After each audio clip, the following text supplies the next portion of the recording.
क्या आप मान सकते हैं कि उत्तर प्रदेश में 2026 में अभी भी लोगों को बंधुआ मजदूर बना के रखा जाता है?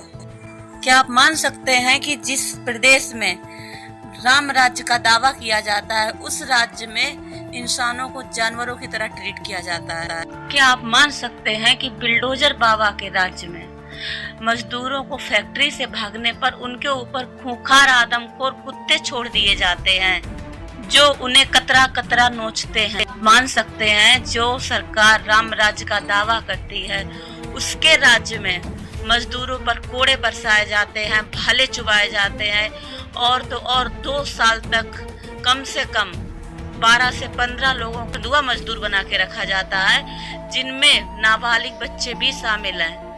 अगर आप नहीं जानते हैं तो आप इस वीडियो में रहिए, मैं आप पूरी कहानी डिटेल में बताती हूँ। पहले आप इस वीडियो को देखिए कि इस मजदूर ने किस तरह से अपनी आप बीती सुनाई है। सीतापुर से हूँ। क्या हुआ आपके साथ? हमारे साथ में झूठ सच बोल करके हमको पैसे का लालच देके हमको बुला लाया गया अम्बाला से। बोलो हम 12,000 रुपये महीना देंगे, 3 टाइम चाय 3 टाइम खाना। ना यहाँ चाय मिलता था ना खाना मिलता, चोकर की रोटी मिलती, 24 घंटा बाद वो भी नमक रोटी मिलता था। अच्छा, कोई पैसा नहीं, कोई चीज नहीं मिलती। परिवार से कभी कोई बात नहीं? कोई बात नहीं, मोबाइल आधार सारा कुछ ले लिया, सब चीज ले लेती। सब ले लिया। किस तरह से आपको पीटते थे, कैसे टॉर्चर करते थे? बेल्ट से मार देगा, काम नहीं करेंगे तो मारेगा, नीला नीला के मशीन पे बचा देगा। ये जो कान कटा है तुम्हारे कैसे? ये बेल्ट से मार मार के काट रहा है। बेल्ट से मार के? हाँ। परिवार से इस बीच बात नहीं हुई? बात मैंने भाई से की है। अब बात हुई है? हाँ, बात हुई जब पुलिस ले गए आपको।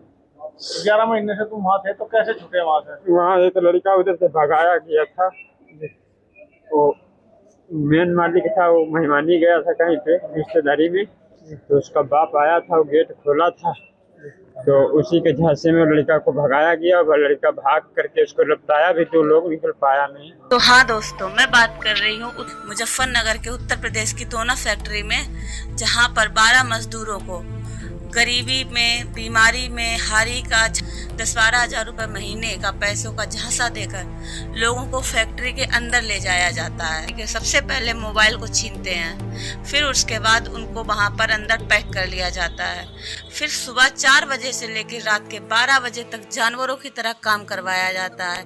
उनको सोने के लिए मैच सिर्फ 2 घंटे दिए जाते हैं। इतना करके भी जब जी नहीं भरता है तो सूखी रोटी उनको खिलाई जाती है और बंद काल कोठरी में सोने के लिए भेजा जाता है। जो फैक्ट्री का मालिक है वो उसमें ताला डाल के सोता है। सोचो, इस तरीके से तो लोग अपने घर में गाय और भैंस बकरियों को भी नहीं रखते हैं। उत्तर प्रदेश के मुजफ्फरनगर से जो खबर सामने आई है उसे सुनकर सच में आत्मा झकझोर देने वाली कहानी है कि वहाँ पर इंसानों के साथ इतना बुरा बर्ताव कैसे कोई कर सकता है। जानते हैं ऐसा क्यों होता है? तो उसका मूल आधार है गरीबी, उसका मूल आधार है बेबसी, उसका मूल आधार है लोगों की मजबूरी। अगर ये लोग इतने मजबूर नहीं होते तो इनके झांसे में कोई नहीं आता, कोई उस फैक्ट्री में नहीं जाता और ना ये लोग बंधुआ मजदूर बनते। और ये हिंदुस्तान की पहली कहानी नहीं है, यहाँ पर कई ऐसे किस्से हर साल भर में 2 साल में एक बार खुल के आते ही रहते हैं, लेकिन इन पर कोई सख्त कार्रवाई नहीं होती है। आप लोगों ने KGF मूवी देखी होगी, उसमें भी इसी तरीके से बंधुआ मजदूर बनाकर उनसे काम करवाया जाता है। बंधुआ मजदूरी सबसे ज़्यादा खतरनाक और देश के लिए सबसे ज़्यादा हानिकारक और इंसान के लिए उसकी मनोस्थिति तक बिगाड़ देती है। यही बंधुआ मजदूरी का गंदा खेल चल रहा था उत्तर प्रदेश के मुजफ्फरनगर में दोना फैक्ट्री के मालिक ने 12 लोगों को कम से कम बंदी बना के रखा हुआ था, जिन्हें काले कमरे में बंद कर दिया जाता था, 20 घंटे काम करवाया जाता था और सूखी रोटी देते थे। विरोध करने पर, भागने पर चाबुक, हंटर और भाला और काले खूंखार कुत्ते छोड़ दिए जाते थे। ये सब उनकी सजा होती थी। जब पुलिस ने उस फैक्ट्री की छानबीन की तो उस फैक्ट्री में चाबुक और हंटर मिले और भाले टाइप में मिले, जिससे मजदूरों को मार मार के अधमरा किया जाता था।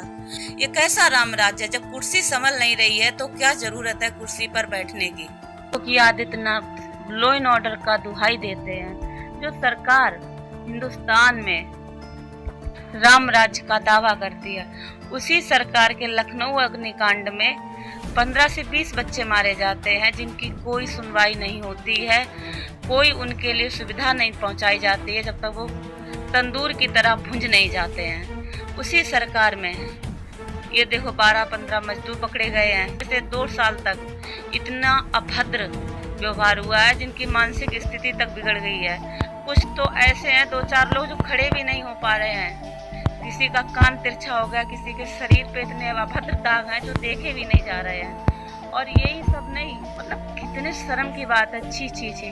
अगर आपसे सरकार नहीं संभाली जा रही, आपसे कुर्सी नहीं संभाली जा रही है तो दे दीजिए ना इस्तीफा।